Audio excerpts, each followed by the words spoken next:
Леп се купува се помалку. Сиромаштијата, основниот прехранбен продукт, си го меси по дома. Нон-стоп си месувам леп, затоа што ми е поевтино. Иначе денеска, например, ако купиш леп, треба за толку души по 4 или 5 лепчиња да купуваш, тоа е многу. Го печеме во Алфата и многу убав е лебот, право да ви кажам. Кој кога е дошол, секој вика леле алал да вие шо убав леп имате.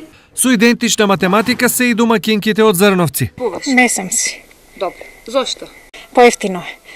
Брашното го купувам, а месам си леп. Да месам една вреќа, ќе прекарам, а онака за 2 вреќи ќе потрошам парија. Да купувам. А месениво е многу посладок и поубав. И поевтино искаче.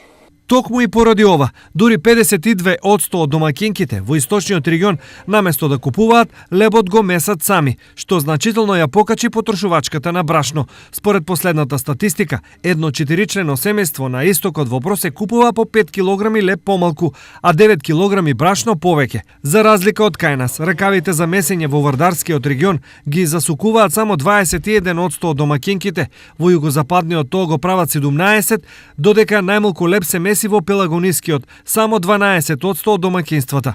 Освен на лебот, кризата удри и врз разновидноста на исхраната на граѓаните, па менито главно се состои од еднолични и ефтини продукти. Во овој дел на државата, разновидно и здраво се хранат од 26% од граѓаните. Тој процент во Вардарскиот и југозападниот регион е 8, додека во североисточниот 8,8%.